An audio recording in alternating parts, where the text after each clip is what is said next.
Selamat pagi pemirsa, apa kabar Anda pada pagi hari ini? Senang sekali saya Ibnu Fadil dapat menemani Anda di Berita Kaltim hari ini.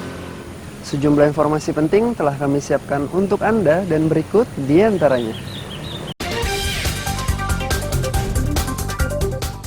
Harga BBM bersubsidi melonjak, sopir angkot di Samarinda resah.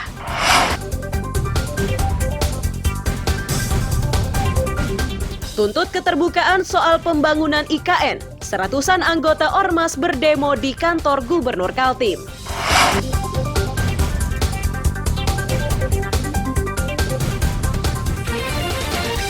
Pentas seni dan budaya yang digagas Dinas Pendidikan Kutai Barat berlangsung meriah.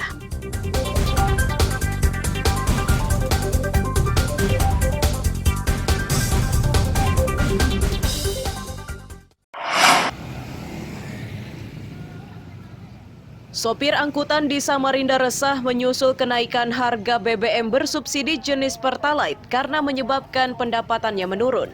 Itu terjadi karena uang yang didapatkan sebagian besar digunakan untuk membeli BBM.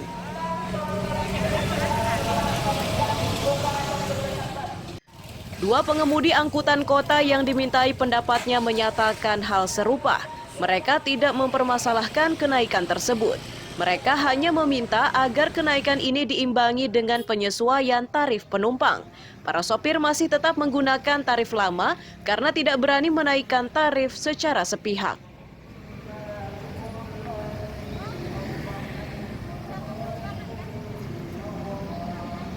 Ya sebenarnya angkut ini keberatan, Pak. Keberatan ya? Oh, iya keberatan.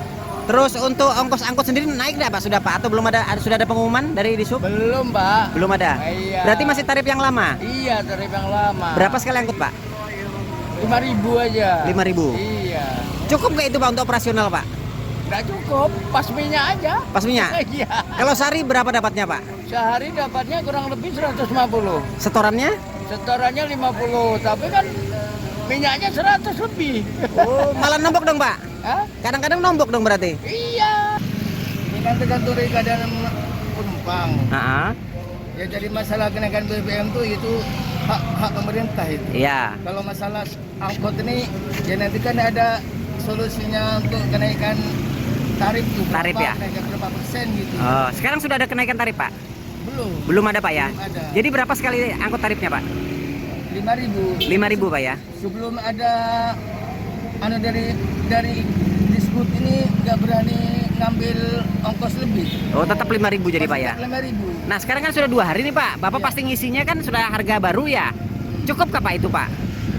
Ya cukup ya Mas. Sopir-sopir angkot ini harus secepatnya mendapat perhatian dari pemerintah kota. Pemkot harus secepatnya menerapkan penyesuaian tarif penumpang sebelum para sopir makin terjepit akibat peningkatan harga BBM. Amir Hamzah dan Iswanto melaporkan dari Samarinda.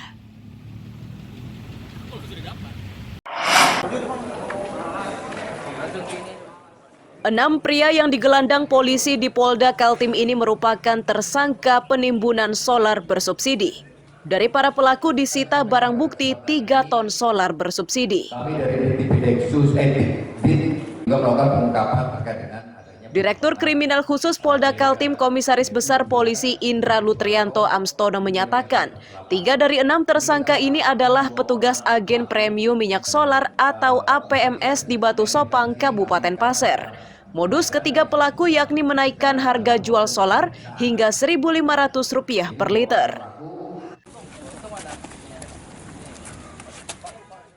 Sedangkan 3 pelaku lainnya merupakan pengepul solar yang menjual BBM secara ilegal.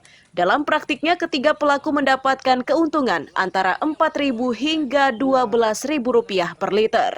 Sama juga SPBU, soalnya lebih di dalam. Dan yang terlibat ada 6 orang sudah kita tetapkan sebagai tersangka, di mana 3 orang ini dari pihak AMPS dan 3 orang dari pengepul, ya pengepul atau nanti yang mereka ini akan menjual kembali BBM yang dibeli dari AMPS atau SPBU tersebut kepada masyarakat ataupun kepada pengecer-pengecer. kita ketahui atau saya sampaikan informasi bahwa dari pihak MPS ini mengambil keuntungan antara 500 sampai dengan 1.500 per liternya. Ya, 500 sampai 1.500 per liternya. Kemudian oleh pengepul dijual ke eceran ini mengambil keuntungan antara 4.000 sampai dengan 12.000 per liternya. Ya, tentunya ini cukup besar. Ya, ini kita sedang dalami mulai kapan dia. Ancamannya ini kalau gua ini bisa sampai 10. Akibat perbuatannya, keenam pelaku yang sudah ditetapkan sebagai tersangka ini terancam pidana 6 tahun penjara. Amir Hamzah dan David Purba melaporkan dari Balikpapan.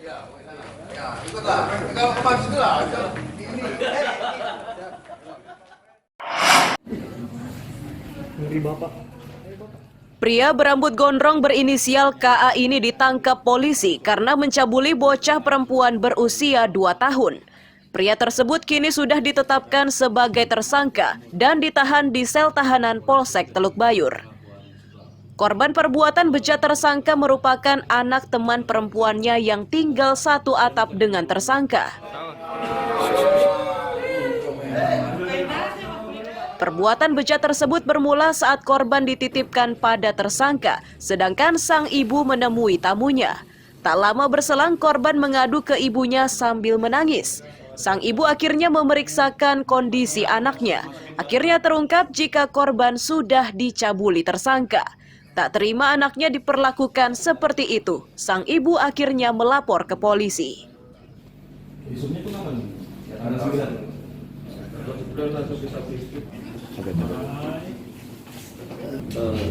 Ibu korban kebetulan tinggal di rumahnya tersangka pelaku di beda kamar, satu rumah tapi beda kamar.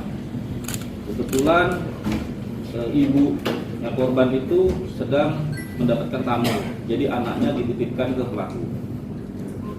Ya tidak ada hubungan apa-apa. Enggak ada hubungan apa-apa. Kondisi korban seperti apa sekarang? Kondisi korban mungkin kan kemarin kita lakukan pendampingan ya, pendampingan ke PP2A itu dirawat oleh ibunya. Akibat perbuatannya, tersangka dijerat Undang-Undang Perlindungan Anak dan terancam pidana 15 tahun penjara. Amir Hamzah dan Miko Gusti melaporkan dari Kabupaten Berau.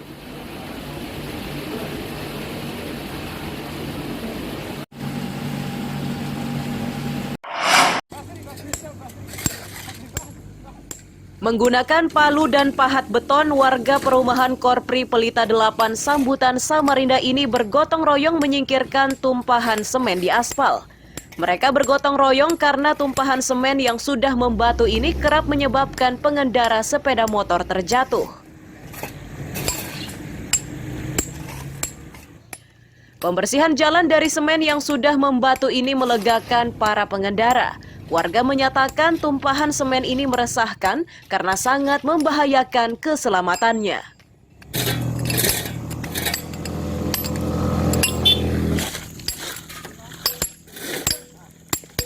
Nah, kalau menurut saya sangat membahayakan ya Pak ya. Karena koral ini terutama sepeda motor apabila sedikit dia tidak mengurangi kendaraan, maka akan tergelincir dan terpeleset. Dan ini membahayakan bukan hanya kendaraan sepeda motor, terutama sepeda motor yang paling berbahaya, ibu-ibu dan yang lain. Dan ini sudah ada kejadian yang jatuh, satu mobil juga terperu itu terprosok. Oke, itu aja yang perlu diperhatikan, terutama yang terkait Pak. Mixer-mixer yang membawa bahan ini kan sering tumpah di jalanan. Nah, inilah yang sering terjadi. Kemudian ya, saya sebagai warga ya, yang selalu lalu lalang sini Pak ya. Ketua RT 08 Perumahan Korpri Maulana Firdaus menyatakan, gotong royong ini sudah dilakukan warga selama sepekan. Mereka harus bekerja keras sepanjang pekan karena tumpahan semen yang sudah membatu ini jumlahnya banyak.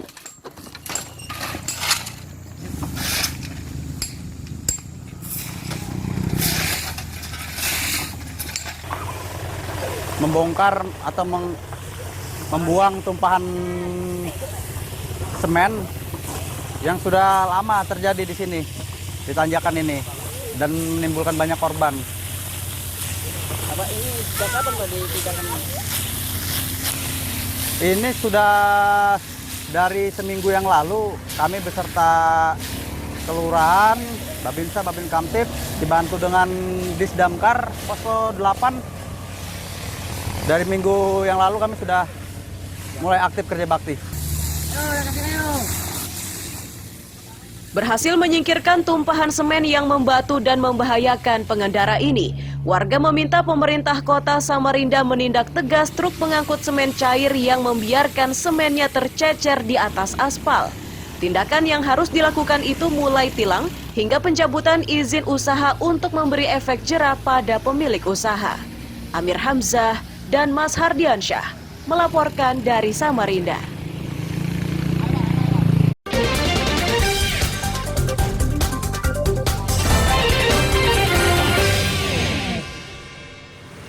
Masih bersama saya Ibnu Fadil, pemirsa Anda kembali menyaksikan 3 berita utama Kaltim hari ini. Harga BBM bersubsidi melonjak, sopir angkot di Samarinda resah.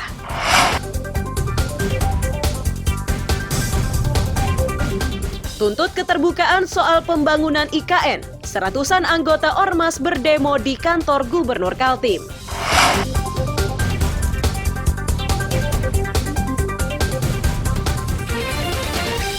Pentas seni dan budaya yang digagas Dinas Pendidikan Kutai Barat berlangsung meriah.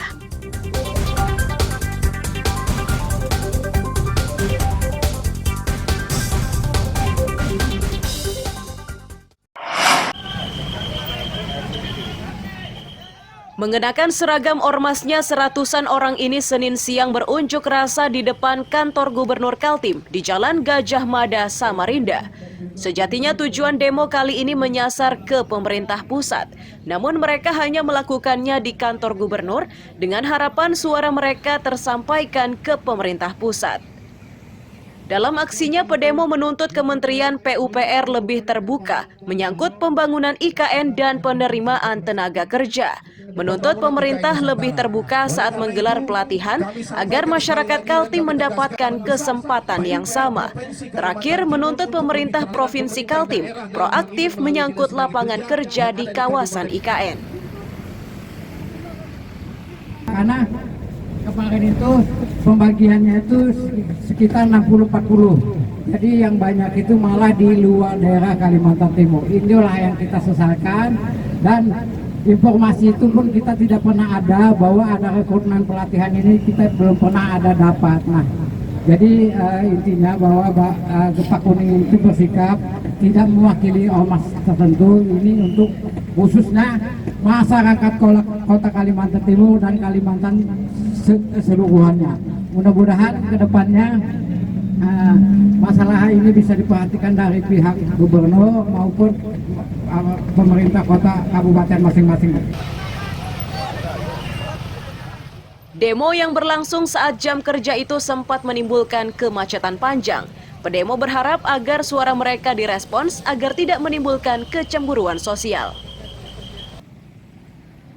Amir Hamzah dan Iswanto melaporkan dari Samarinda.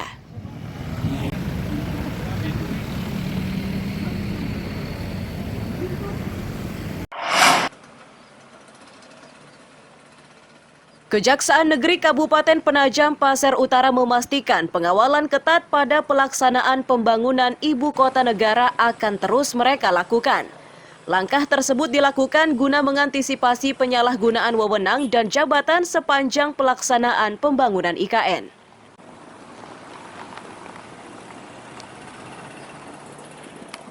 Kejari Penajam Pasir Utara juga akan mendorong peningkatan investasi. Salah satu upayanya yakni dengan memberi kepastian hukum pada para investor. Untuk bisa mewujudkan hal tersebut, Kejari akan berkolaborasi dengan pemerintah Kabupaten Penajam Pasir Utara. Salah satu upayanya yakni menyesuaikan beberapa aturan yang akan menghambat masuknya investor.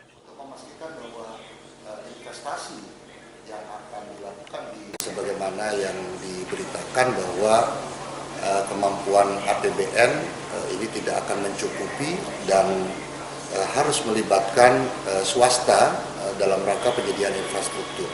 Tentu saja Kejaksaan akan melakukan upaya-upaya dalam rangka mendukung adanya kepastian hukum berinvestasi dalam rangka penyediaan infrastruktur di ibu kota negara.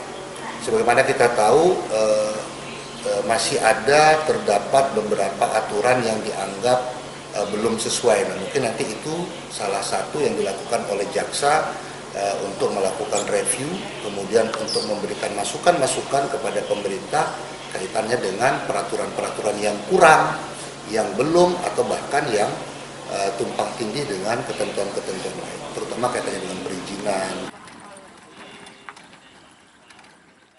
Tak hanya investasi, sektor pelabuhan juga jadi perhatian Kejari. Mereka akan menerjunkan satgas khusus yang memantau pasokan logistik.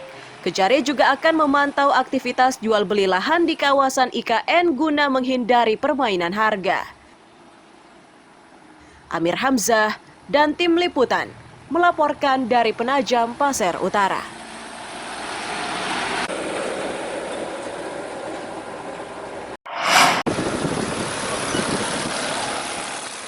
Semenisasi jalan di Kelurahan Riko, Kecamatan Penajam menuju ke Sepaku, Kabupaten Penajam Pasir Utara ini dipercepat pengerjanya. Mereka harus bekerja cepat karena jalan tersebut akses utama angkutan logistik menuju ibu kota negara baru Nusantara.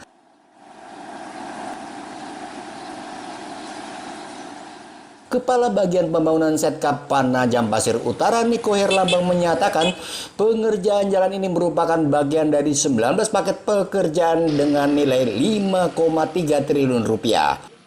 Di tahap berikutnya pengerjaan jalan tol Pulau Balang ke Tempadung dan dilanjutkan pengerjaan jalan dari Tempadung ke Karyangau serta jalan tol dari Karangjuang ke Karyangau.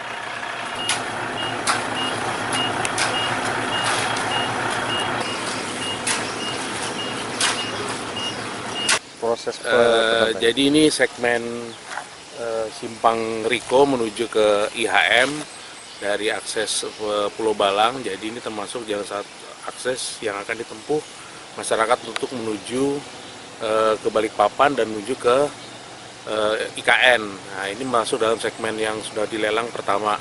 Yang kemudian lelang yang terakhir ini tanda tangan kontrak kemarin itu adalah sebanyak 19 paket yang totalnya 5,3 triliun, yang di dalamnya ada termasuk paket tol yang menghubungkan dari Pulau Balang menuju ke Tempadung dan dari Tempadung menuju ke Karyangau. Kemudian ada juga beberapa paket jalan lingkar yang ada di IKN, termasuk ada beberapa perencanaan-perencanaan yang saat ini lagi berproses untuk menunjang pembangunan IKN. Sebelumnya, semenisasi penopang ke IKN yang lebih dulu dikerjakan dari Simpang Silkar Petung menuju Simpang Riko Pulau Balang dan dari Simpang kilometer 38 Samboja menuju ke Pemaluan. Dana proyek yang dikerjakan tahun 2021 lalu itu bersumber dari APBN. Amir Hamzah dan tim liputan melaporkan dari Penajam Pasir Utara.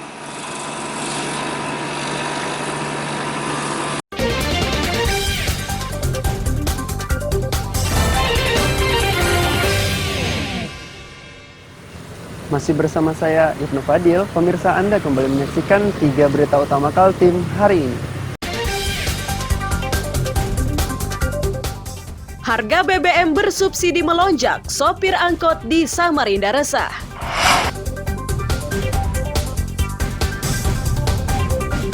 Tuntut keterbukaan soal pembangunan IKN, seratusan anggota Ormas berdemo di kantor Gubernur Kaltim.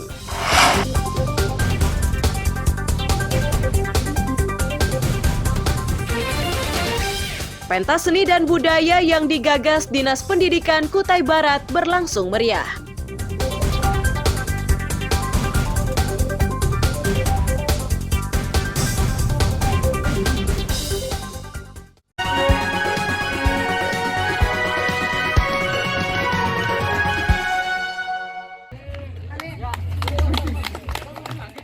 Euforia menyemarakkan HUT kemerdekaan ke-77 Republik Indonesia belum berakhir, meski saat ini sudah memasuki bulan September. Seperti dilakukan warga di Kampung Seibebanir Bangun, Kecamatan Sambaliung, Kabupaten Berau. Mereka merayakan HUT kemerdekaan itu dengan menggelar pawai keliling kampung. Meski kegiatan ini dilaksanakan di perkampungan, namun suasananya ramai dan meriah. Peserta pawai pun mengisinya dengan berbagai kreativitas dan kreasinya masing-masing. Mereka tetap bangga meski pelaksanaan pawai ini sudah tidak lagi di bulan Agustus.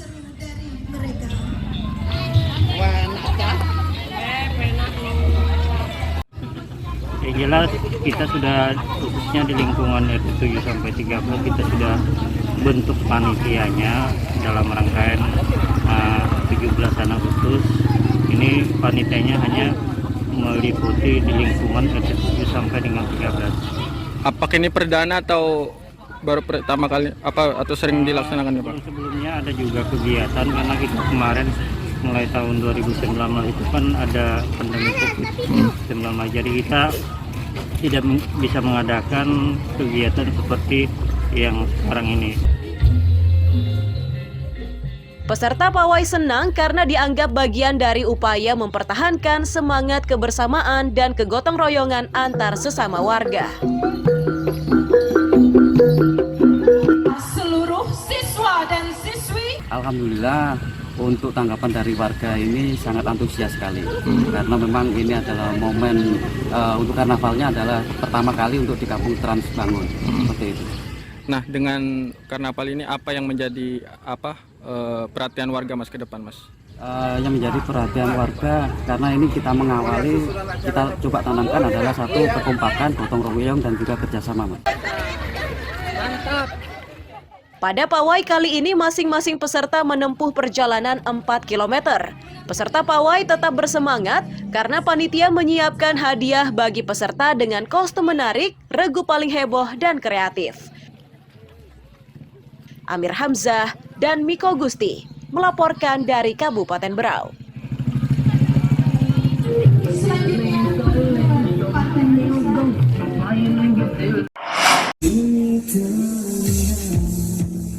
Mengenakan busana dengan corak merah dan putih berpadu dengan busana adat, para peserta lomba peragaan busana ini berlenggak-lenggok di atas panggung dan dewan juri. Lomba untuk memeriahkan HUT kemerdekaan ke-77 RI itu berlangsung di halaman kampus Universitas Widyagama Mahakam Samarinda. Ketua Program Studi Pendidikan Guru Pendidik Anak Usia Dini Universitas Widyagama Mahakam atau Prodi PG PAUD UGM Samarinda, Mahkamah Barantasari menyebut 30 peserta lomba ini berasal dari pelajar sekolah dasar, menengah atas, dan umum. Lomba ini digelar untuk memberi semangat pada generasi muda agar lebih kreatif pasca COVID-19.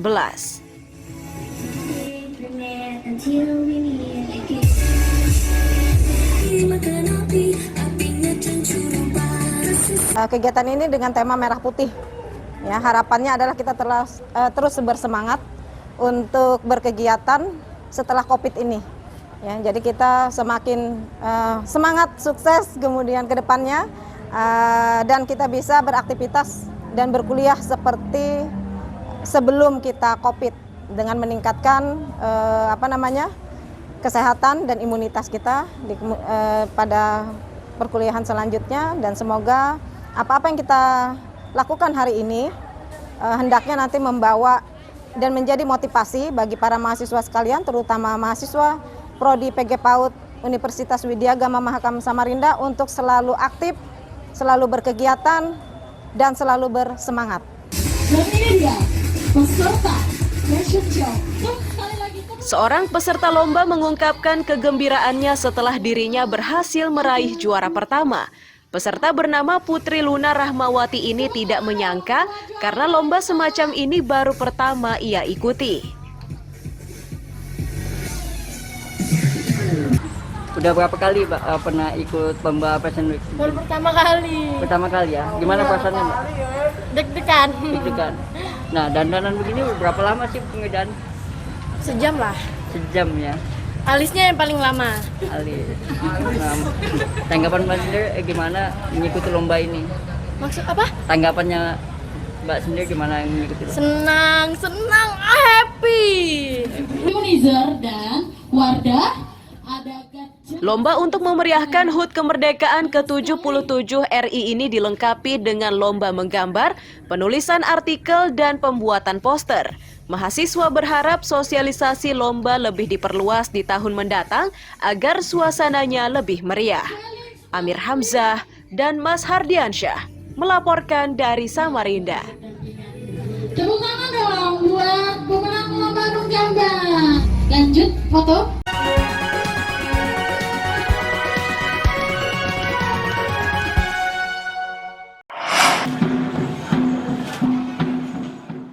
Tarian hudok ini merupakan salah satu seni tari yang ditampilkan pada acara pentas seni dan budaya di alun-alun Ito Sendawar, Kabupaten Kutai Barat. Pentas seni yang digagas Dinas Pendidikan itu melibatkan pelajar, mahasiswa, hingga masyarakat umum. Selain tarian khas Kutai Barat, pentas seni ini dimeriahkan penampilan tari kreasi dan peragaan busana khas Kalimantan. Mereka yang baru pertama menyaksikan pentas seni di Kutai Barat ini tidak menyangka jika kabupaten ini memiliki ragam seni budaya mengagumkan.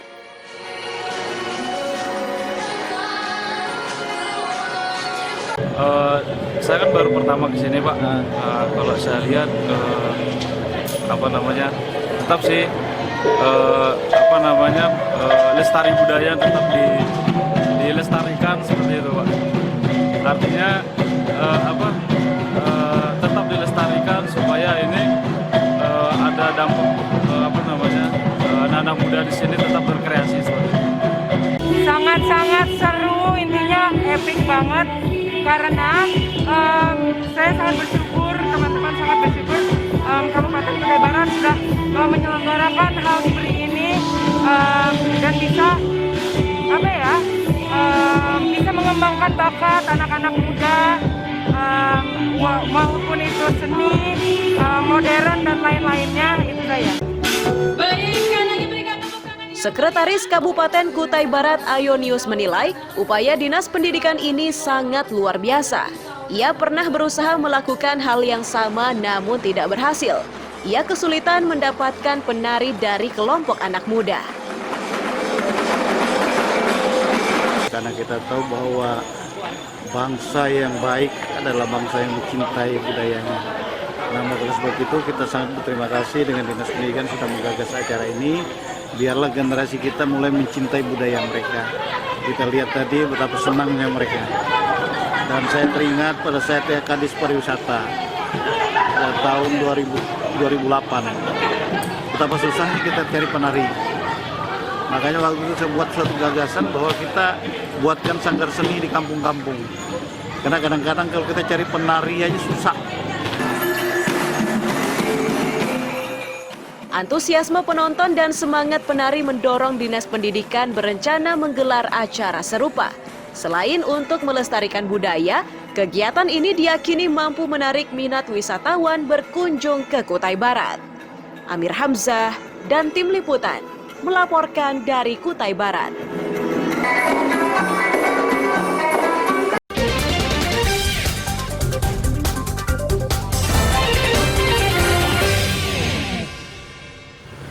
Pemirsa, berita tadi menjadi akhir kebersamaan kita pada pagi hari ini.